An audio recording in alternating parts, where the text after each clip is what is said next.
Salut, c'est Mister S et aujourd'hui on va parler de l'épisode 3 de la saison 3 de Stranger Things.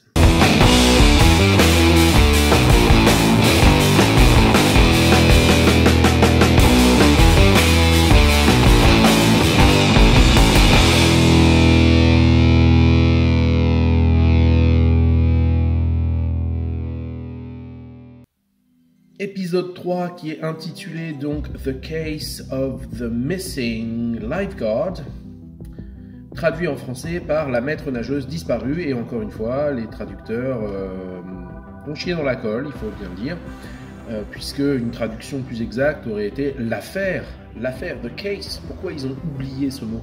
L'affaire de la maître nageuse disparue. Et vous allez me dire, ça change pas grand chose, mais si, ça change, parce que quand on connaît le contenu de l'épisode, quand on traduit juste la maître nageuse disparue, on perd tout le côté enquête criminelle, tout le côté détective qu'il y a dans cet épisode avec le duo Eleven Max. Alors attention pour cette vidéo, je vais me remettre à faire des spoilers parce que très franchement j'ai essayé la dernière fois sans spoiler, mais j'ai le sentiment de ne rien pouvoir dire, c'est frustrant, je peux pas analyser, je peux pas aller en profondeur, ça m'énerve, donc je reviens au spoiler. Vous êtes prévenus, si vous n'avez pas vu la série, vous pouvez quitter cette vidéo dès maintenant. Voilà, maintenant qu'on est entre nous, on va pouvoir rentrer dans les détails. Donc on retrouve au départ de cet épisode le duo Eleven et Max, et on dirait que Eleven a quelques scrupules quand même d'avoir rompu avec Mike. Donc affaire à suivre, on va voir ce qui va se passer par la suite.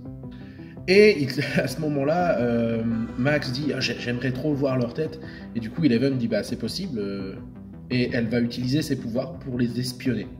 Et ça c'est assez malin, je trouve, cette utilisation des pouvoirs à des fins personnelles comme ça.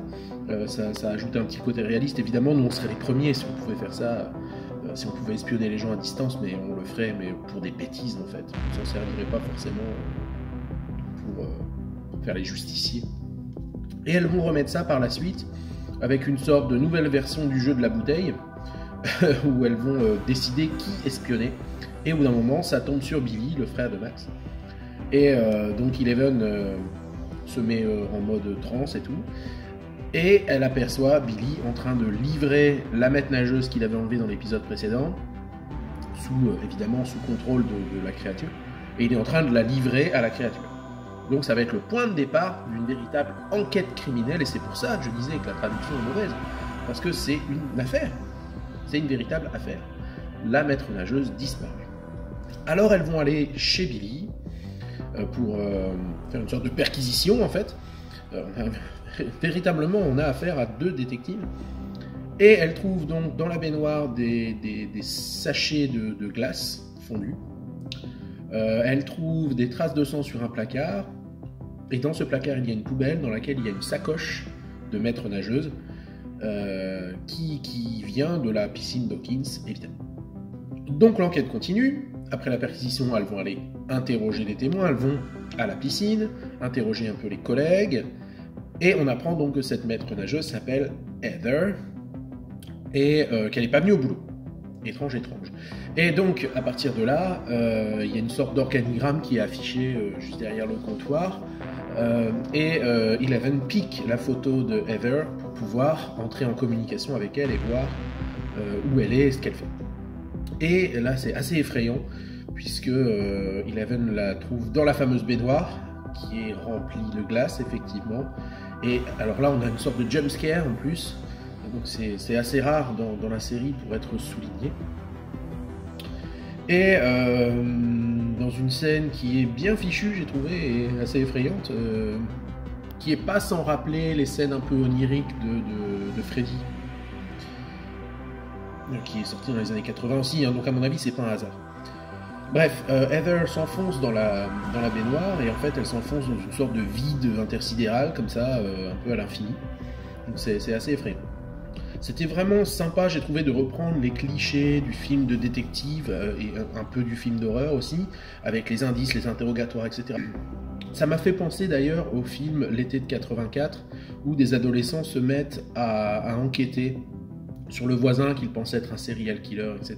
Je pense que, franchement, étant donné que l'action de la saison 3 se passe en été aussi, à mon avis, le clin d'œil est là, c'est pas un hasard non plus.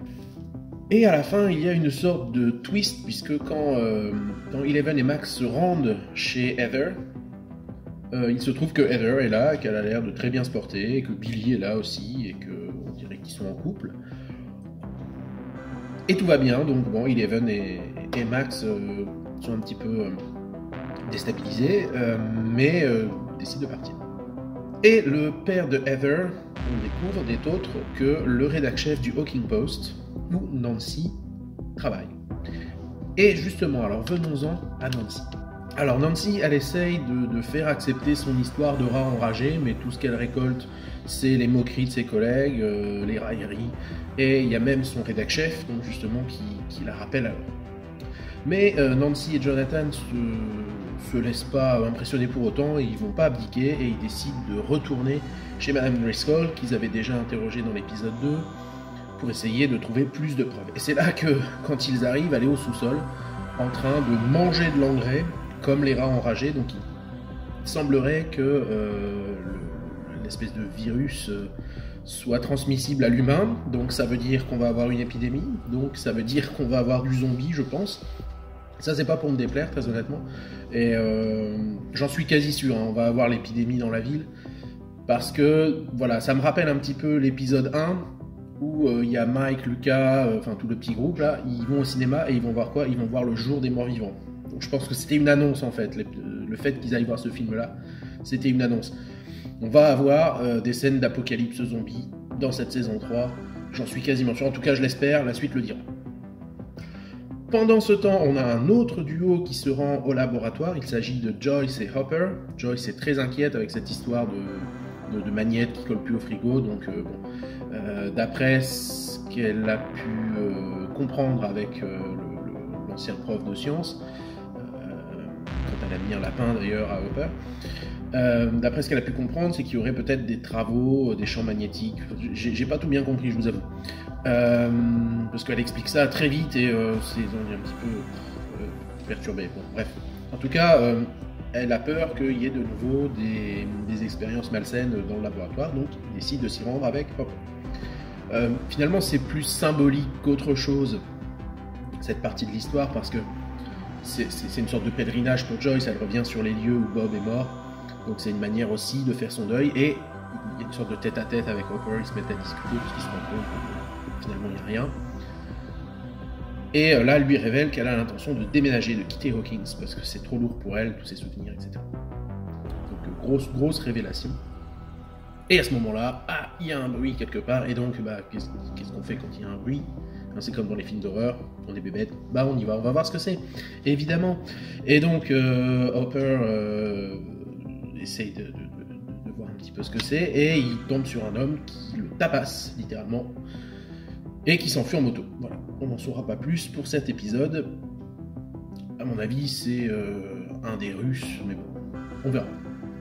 Du côté des garçons, donc dans le groupe de base, on a Mike, Will et Lucas qui se mettent enfin à jouer à Donjons et Dragons, mais très franchement, il n'y a que Will qui est investi dans la partie, puisque les deux autres, ils ont la tête ailleurs, ils pensent aux filles, évidemment. Et là, ce qui devait arriver arrive, il y a une grosse dispute qui éclate. On voit bien ici le décalage entre Will et les deux autres, qui est le symbole de cet entre-deux de l'adolescence finalement. Ils sont plus tout à fait enfants, pas encore tout à fait adultes. Donc on a des mutations là qui s'opèrent, et à ce même moment de la dispute, on a évidemment l'orage qui éclate, qui symbolise l'éclatement du groupe de base, Dustin, Will, Lucas et Mike, qui sont plus vraiment ensemble, quoi. Déjà ne serait-ce que physiquement, puisque Dustin il fréquente plus vraiment ses trois autres copains. Lucas et Mike, ils sont occupés avec leur petit ami, et Will se retrouve un petit peu au milieu de tout ça, et il sait pas trop comment trouver sa place là-dedans. Et là, on a une réplique qui tue, qui va faire parler d'elle à mon avis, de la part de Mike à Will. Il lui dit, c'est pas ma faute à moi si t'aimes pas les filles. Oh.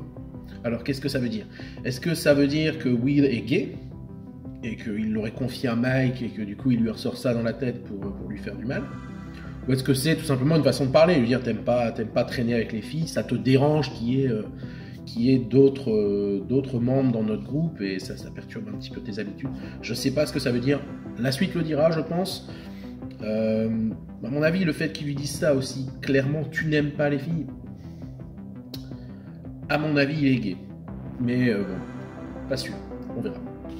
Dans tous les cas, Will s'échappe et va se réfugier donc dans sa petite cabane. Et sur le plan symbolique, évidemment, cette cabane représente l'innocence de l'enfance, l'insouciance, etc. Et il est tellement en colère du coup qu'il se met à détruire la cabane. Donc, symboliquement, hein, voilà, c'est l'adieu à l'enfance, c'est le passage un petit peu douloureux parfois. Quand on grandit, c'est dur parfois de laisser derrière soi l'innocence, le bien-être qu'on a quand on est enfant, l'insouciance. Donc à mon avis, c'est vraiment une symbolique de ce passage, voilà, c'est une sorte de rite de passage symbolique. Enfin, on passe aussi du temps avec le trio Robin, Steve, Dustin, qui avance bien dans leur enquête sur les messages codés. Et grâce à la lucidité de Robin, ils vont même craquer carrément le code. Ce message codé indique qu'il va y avoir une livraison qui va se faire au centre commercial Starcourt. Et alors du coup, à l'heure dite, ils sont là, ils observent, et effectivement, il y a une livraison de paquets qui se fait. On ne sait pas trop bien ce qu'il y a dedans, donc ça c'est pareil, ça va être un enjeu pour la suite. Et tout ça est encadré par des hommes armés. Donc là, on se dit, c'est du sérieux, c'est du sérieux. Pour ce qui est du final de cet épisode, alors on a deux choses principales en conclusion. La première, c'est Bill et Heather qui se mettent d'un seul coup à péter un câble et qui tuent les parents de Heather, dont le rédac chef. Alors du coup, à mon avis, ça va ouvrir des possibilités pour Nancy, tout ça. C'est pas un hasard dans le scénario. C'est assez malin et c'est assez violent finalement. Stranger Things n'est pas une série qui nous avait vraiment habitués à ça. Mais de toute façon, il l'avait annoncé que ça allait être une saison brutale. Plus brutale que les autres. Et effectivement, là, ça se vérifie. Pour conclure, on a eu donc un épisode très riche avec 5 arcs narratifs différents. Du coup, on a un bon rythme, je trouve, et j'ai le sentiment que ces 3 premiers épisodes servaient un petit peu d'introduction pour poser les enjeux de la saison. Et on va rentrer, je pense, là maintenant dans le vif du sujet. Ça va commencer à s'activer un petit peu plus au niveau de la créature, etc. On va peut-être avoir plus de péripéties dans les épisodes. Et non, c'est pas mal. Pour l'instant, franchement, je suis assez content. J'ai hâte de voir la suite. Et puis, il n'y a pas de raison que ça se passe mal, hein. Franchement. J'ai pas de doute, en tout cas. Voilà ce que je pouvais dire sur cet épisode. Je vous invite à vous abonner à la chaîne si ce n'est pas encore fait. Et à laisser un petit pouce en l'air si cette vidéo vous a plu. Quant à moi, je vous dis à très bientôt pour l'épisode 4. Ciao.